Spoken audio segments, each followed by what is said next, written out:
इस कार्यक्रम के प्रायोजक हैं रायपुर होम्स। नमस्कार, आप देख रहे हैं हमारा खास कार्यक्रम स्टॉक पे टॉक। मैं हूं आपके साथ प्रथा शर्मा। तो भारतीय शेयर बाजार गुरुवार को जोरदार तेजी के साथ ओपन हुआ। इंडेक्स ने जहां 80,000 के पार कारोबार शुरू किया, तो वहीं निफ्टी ने भी नया ऑल टाइम हाई लेवल छू लिया है। आज जहां बाजार नए मुकाम और ऊंचाई पर है, वहीं ठीक एक महीने पहले इसी तारीख को यानी कि 4 जून 2024 को बाजार में ऐसी सुनामी आई थी कि करीब 30 लाख करोड़ रुपए स्वाहा हो गए थे। लेकिन आज के कारोबारी दिवस में बाजार भले ही सपाट कारोबार के साथ हरे निशान पर बंद हो गया, पर इससे पहले बाजार की तेजी ने निवेशकों को शानदार रैली दिखाई। इस दौरान PSU, stocks, IT sector, banking sector में बड़े स्तर पर कारोबार होता नजर आया। इससे इतर कारोबारी सत्र की अन्य हलचलों पर हमारी खास पेशकश स्टॉक पे टॉक में आपका स्वागत है।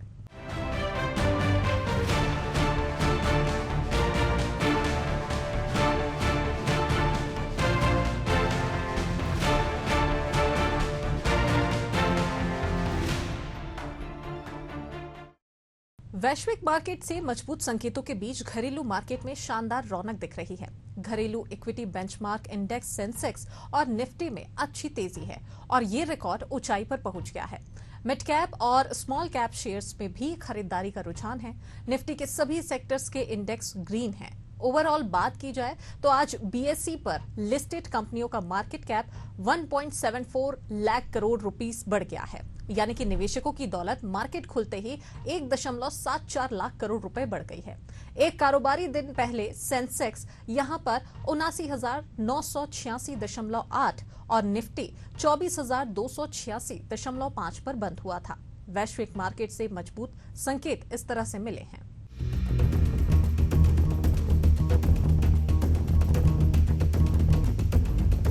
एक कारोबारी दिन पहले यानी 3 जुलाई 2024 को बीएसई पर लिस्टेड सभी शेयरों का कुल मार्केट कैप 4,45,436,642 करोड़ रुपए पर था। आज यानी 4 जुलाई 2024 को मार्केट खुलते ही ये 4,47,18,28,084 करोड़ रुपए पर पहुंच गया।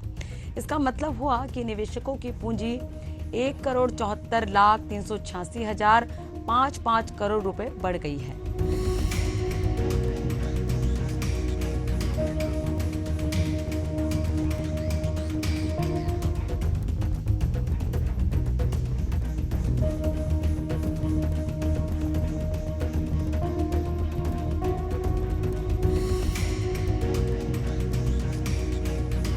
सेंसेक्स पर 30 शेयर लिस्टेड है, जिसमें 27 ग्रीन जोन में है। सबसे अधिक तेजी आईसीआईसीआई बैंक, एचसीएल और टीसीएस में है। वहीं दूसरी तरफ एचडीएफसी बैंक और आईटीसी में ही आज गिरावट है। बीएसई पर आज 2,650 शेयरों की ट्रेडिंग हो रही है। इसमें 1,993 शेयर मजबूत दिख रहे हैं, तो 541 में गिरावट का रुझान है और 116 में कोई बदलाव नहीं दिख रहा है। इसके अलावा 171 शेयर एक साल के हाई और 6 शेयर एक साल के निचले स्तर पर आ गए हैं। वहीं 132 शेयर अपर सर्किट पर पहुंच गए हैं, तो 39 शेयर लोअर सर्किट पर आ गए हैं। आइनॉक्स विंड के शेयर आज 4 जुलाई को शुरुआती कारोबारी में 10% से भी ज्यादा उछल गए। कंपनी के शेयर्स में ये तेजी इस खबर के बाद आई कि इसके promoter INOX wind energy limited ने कंपनी में 900 करोड़ रुपए का इक्विटी निवेश किया है। प्रमोटर ने इस राशि को 28 मई 2024 को एक ब्लॉक डील के जरिए आइनॉक्स विंड लिमिटेड में अपनी हिस्सेदारी बेचकर जुटाई थी। इस ब्लॉक डील के जरिए कंपनी के 2.75 करोड़ शेयर या करीब 5% हिस्सेदारी को बेचा गया था। ये पूरी डील 151 रुपए प्रति शेयर के औसत भाव पर हुई थी और डील की कुल वैल्यू करीब 400 करोड़ रुपए थी। आइनॉक्स विंड ने शेयर बाजारों को भेजी सूचना में बताया कि वो इन पैसों का इस्तेमाल अपने एक्सटर्नल लोन को पूरी तरह से कम करने के लिए करेगी, जिससे वो कर्ज मुक्त कंपनी का दर्जा पा सके। आइनॉक्स विंड के सीईओ कैलाश ताराचंदानी ने कहा कि इस फंड से कंपनी को शुद्ध रूप से कर्ज मुक्त होने, अपनी बैलेंस शीट को मजबूत करने और विकास को गति देने में मदद मिलेगी। उन्होंने कहा, हमें उम्मीद है कि भविष्य में लोन के ब्याज पर होने वाला खर्च बचेगा, जिससे हमारे मुनाफे में और इजाफा होगा।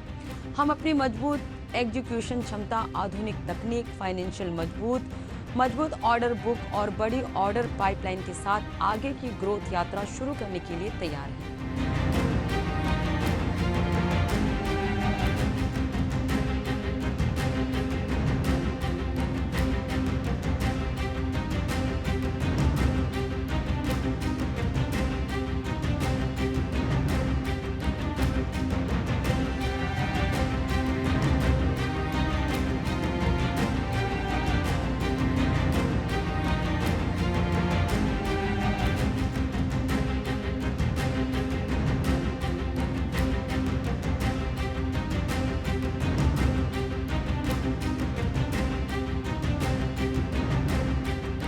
इससे पहले रेटिंग्स एजेंसी क्रिसिल ने जून की शुरुआत में बैंकिंग सुविधाओं के लिए आइनॉक्स विंड की लॉन्ग टर्म और शॉर्ट टर्म रेटिंग को अपग्रेड किया था।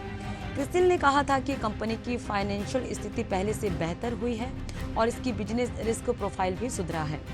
एनएसई पर सुबह आइनॉक्स विंड के शेयर 10.15% बढ़कर 157.25 रुपए के भाव पर कारोबार कर रहे थे। इस साल की शुरुआत से अब तक कंपनी के शेयरों में करीब 19% की तेजी आई है। वहीं पिछले एक साल में इसने अपने निवेशकों को 283% का बम्पर मल्टी बैगर रिटर्न दिया है। शेयर मार्केट के ऑल टाइम हाई लेवल पर स्टॉक स्पेसिफिक एक्शन देखा जा रहा है। आम बजट जल्द ही आएगा, जिससे पहले कुछ ऐसे स्टॉक लगातार तेजी दिखा रहे हैं जो बजट की घोषणाओं से फायदे में रह सकते हैं। शेयर मार्केट का ओवरऑल ट्रेंड बुलिश बना हुआ है। आम बजट 2024 की तारीख नजदीक आते ही हाउसिंग फाइनेंस कंपनियों के शेयर एक बार फिर चर्चा में हैं। ऐसे ही एक company housing and urban development corporation के शेयर्स में पिछले 2 सत्रों में 16% से ज्यादा की तेजी आई है। गुरुवार के ट्रेडिंग सेशन में भी ये स्टॉक 6% की बढ़त लेकर कारोबार करता नजर आया।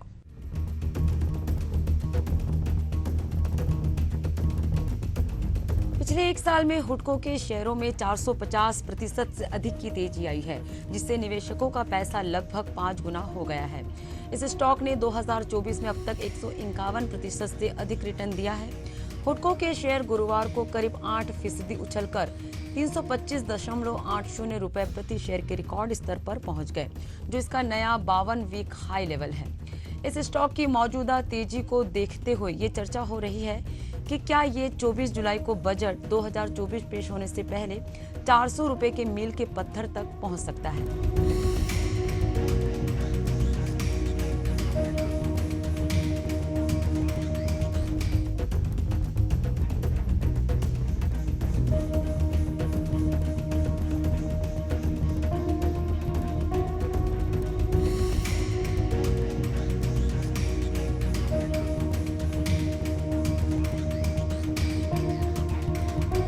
मीडिया रिपोर्ट के अनुसार आगामी बजट में ऐसे उपाय शामिल किए जाने की उम्मीद है जिससे हुडको के सस्ते फंड तक पहुंच बनाने में मदद मिलेगी। सरकारी कंपनी के लिए ये कदम किफायती आवास को बढ़ावा देने के सरकार के उद्देश्यों के अनुरूप है। सरकार 2 सार्वजनिक क्षेत्र के उपक्रमों इरेडा और हुडको को आयकर अधिनियम की धारा 54 इसी के अंतर्गत शामिल करने पर विचार कर रही है। एक रिपोर्ट में एक सरकारी अधिकारी के हवाले से कहा गया है, जब ये सार्वजनिक उपक्रम इस धारा के अंतर्गत आ जाएंगे तो इनके बॉन्ड खरीदने वाले निवेशकों को पूंजीगत लाभ कर छूट मिलेगी। अधिकारी ने आगे कहा, ऐसे बॉन्ड की ब्याज दरें बॉन्ड बाजार की तुलना में बहुत कम है।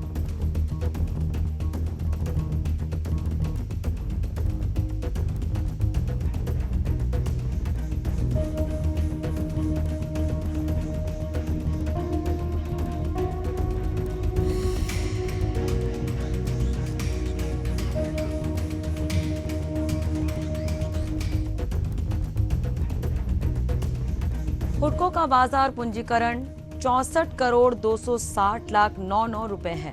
बीएसई एनालिटिक्स के अनुसार पिछले एक महीने में इसको शेयरों में 39% से अधिक और साल दर साल आधार पर 151% से अधिक की वृद्धि हुई है। पिछले एक साल में हाउसिंग फाइनेंस स्टॉक ने 452% का भारी रिटर्न दिया है। पिछले 2 वर्षों में इसने 811.5% का रिटर्न दिया है। शेयर बाजार के निवेशकों को छोटी और लंबी अवधि में मल्टी बैगर रिटर्न देने वाली कोचिन शिपयार्ड लिमिटेड के शेयर्स में बुधवार को करीब 8% की तेजी दर्ज की गई और ये 2460 रुपए के 52 हफ्ते के नए उच्च स्तर पर पहुंच गए हैं। कोचिन शिपयार्ड लिमिटेड 22,000 करोड़ रुपए के ऑर्डर बुक वाली एक पीएसयू डिफेंस कंपनी है, जिसने 6 महीने की अवधि में ही निवेशकों को 260% जबकि साल भर में 757% का बम्पर रिटर्न दिया है। इसके शेयर 2:1 के अनुपात में स्प्लिट हो चुके हैं। कोचिन शिपयार्ड के शेयर ने कोरोना संकट की अवधि में 122 रुपए के निचले लेवल से अब तक निवेशकों को 2000% का बम्पर रिटर्न दिया है। कोचिन शिपयार्ड को विल्सन एएसए से 1100 करोड़ रुपए का ऑर्डर मिला है।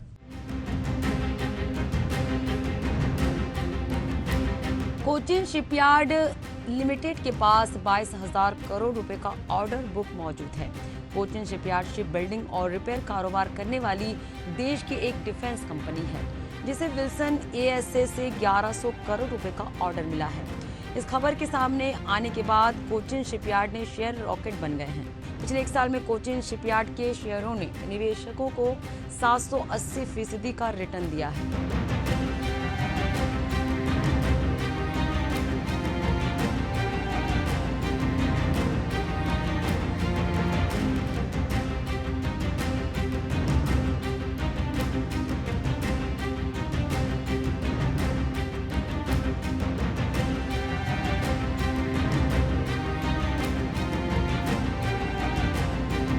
कोचिन शिपयार्ड के शेयर बुधवार को 2,460 रुपए के नए 52 हफ्ते के उच्च स्तर पर पहुंच गए। कोचिन शिपयार्ड लिमिटेड के शेयरों ने बंबई स्टॉक एक्सचेंज पर 2 गुना वॉल्यूम दर्ज किया है।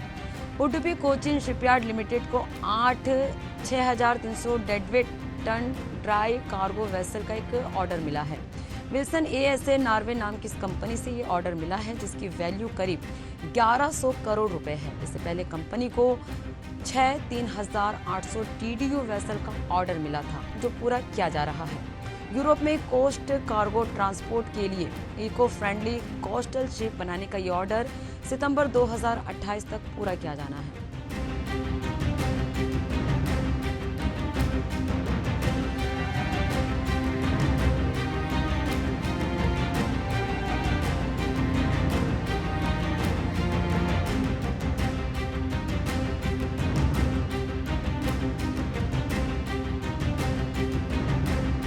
कोचिन शिपयार्ड लिमिटेड में भारत सरकार की 72.56% हिस्सेदारी है। मार्च 2024 में विदेशी संस्थागत निवेशकों ने कोचिन शिपयार्ड में अपनी हिस्सेदारी बढ़ाकर 5.23% कर ली, जबकि घरेलू संस्थागत निवेशकों की हिस्सेदारी बढ़कर 2.45% हो गई है। अगर आप भी शेयर बाजार में निवेश कर कमाई करना चाहते हैं तो पिछले 5 दिन में 11% और पिछले 1 महीने में 21% का रिटर्न देने वाली कोचिन शिपयार्ड लिमिटेड के शेयरों पर नजर रख सकते हैं। गुरुवार को शेयर बाजार के कामकाज में बम्पर तेजी के बीच पैरामाउंट केबल्स के शेयर्स में लगातार दूसरे दिन करीब 5% का अपर सर्किट लगा और ये 78.84 रुपए के लेवल पर कामकाज करता दिखा। पैरामाउंट केबल्स 2310 करोड़ रुपए के मार्केट कैप वाली एक स्मॉल कैप कंपनी है, जिसके शेयर्स का 52 सप्ताह का उच्च स्तर 117 रुपए जबकि 52 सप्ताह का निचला स्तर 34.15 रुपए है। पैरामाउंट केबल्स के शेयर पिछले कुछ दिनों से कमजोर हैं और 6 महीने में निवेशकों को 16% का नेगेटिव रिटर्न दिया है। पिछले 1 साल में हालांकि पैरामाउंट केबल्स के शेयर्स ने 36 रुपए के निचले स्तर से निवेशकों को 110% का रिटर्न दे दिया है। पिछले 5 साल में पैरामाउंट केबल्स के शेयरों ने 11 रुपए के निचले स्तर से निवेशकों के 580% का बम्पर रिटर्न दिया है। पैरामाउंट केबल्स लिमिटेड के शेयरों में निवेशकों की बढ़ती दिलचस्पी की वजह से इसके शेयर में बम्पर उछाल देखा गया। Paramount cable optical fibre cabling, pipeline intrusion detection system और सबमरीन फाइबर ऑप्टिक सिस्टम जैसे ईपीसी सर्विसेज में कामकाज करने वाली कंपनी है। कंपनी इन सभी प्रोजेक्ट के construction, design, supply, engineering, installation, testing और कमीशनिंग आदि का काम काज करती है।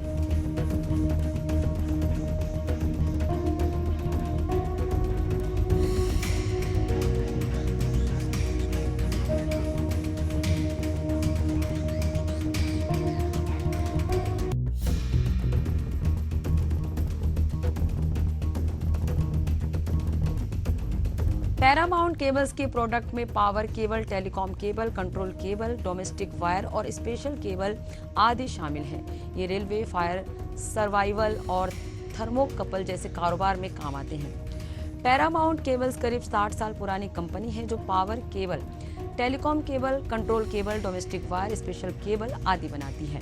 कंपनी रेलवे और बड़े इंफ्रास्ट्रक्चर प्रोजेक्ट के लिए भी केबल बनाती है। पैरामाउंट केबल्स कई प्रोजेक्ट के लिए इंटीग्रेटेड रेंज संबंधित सेवाएं भी उपलब्ध कराती है। कोरोना संकट की अवधि में 6 मार्च 2020 को 6 रुपए के निचले स्तर से पैरामाउंट केबल्स के शेयर ने निवेशकों को अब तक 1600% का बम्पर रिटर्न देकर मालामाल कर दिया है। पैरामाउंट केबल्स के ग्राहकों में power grid corporation of India, national thermal power corporation, Bharat heavy electricals limited, Indian oil के साथ भारत सरकार के कई विभाग की कंपनियां शामिल हैं। पैरामाउंट केबल्स के पास 362 करोड़ रुपए से अधिक के ऑर्डर मौजूद हैं। टाटा कंज्यूमर के शेयर गुरुवार के मार्केट में फोकस में बने हुए हैं क्योंकि इसमें टैक्स डिमांड संबंधित खबरें हैं।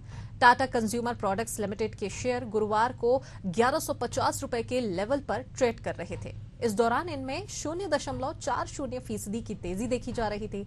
टाटा कंज्यूमर प्रोडक्ट्स लिमिटेड को आकलन वर्ष 2019-20 के लिए 171.83 करोड़ रुपए की इनकम टैक्स डिमांड नोटिस प्राप्त हुई है।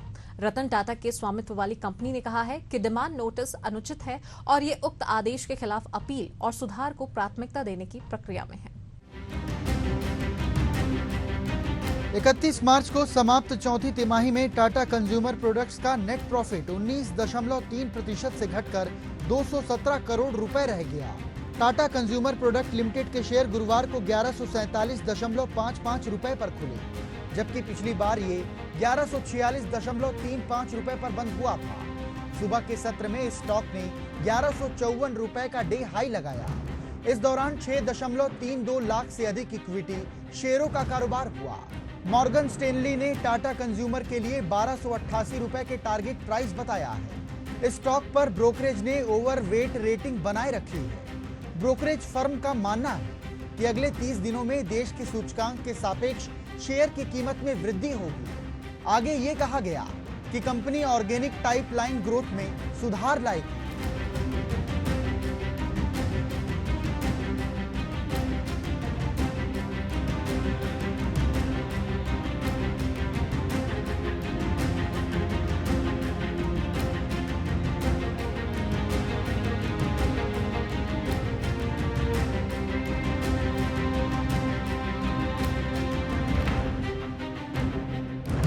ब्रोकरेज ने यह भी कहा कि बाजार इस अवसर पर निरंतर विकास क्षमता के लिए प्रीमियम का भुगतान करने को तैयार होगा।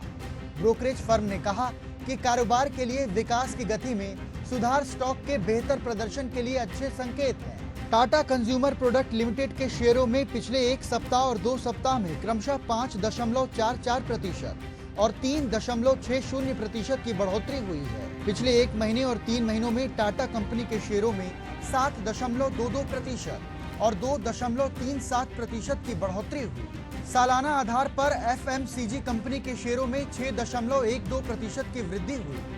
10 साल में कंपनी के शेयर 577.05% चढ़ गए थे।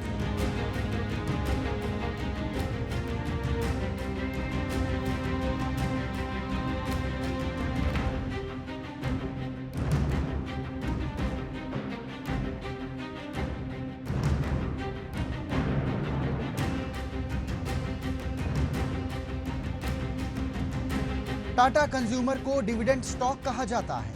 इस साल टाटा कंज्यूमर प्रोडक्ट लिमिटेड ने मई में 7.75 रुपए का डिविडेंड दिया था। पिछले साल टाटा कंपनी ने 8.45 रुपए का लाभांश दिया।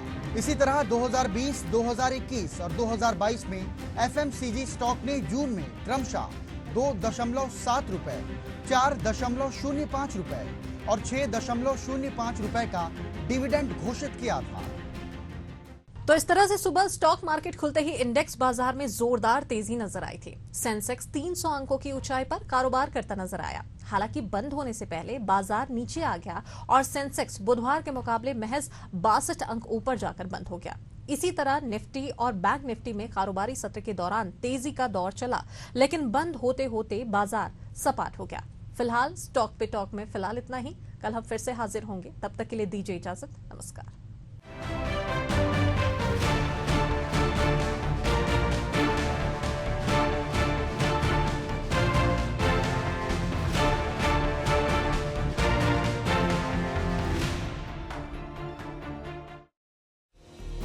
इस कार्यक्रम के प्रायोजक हैं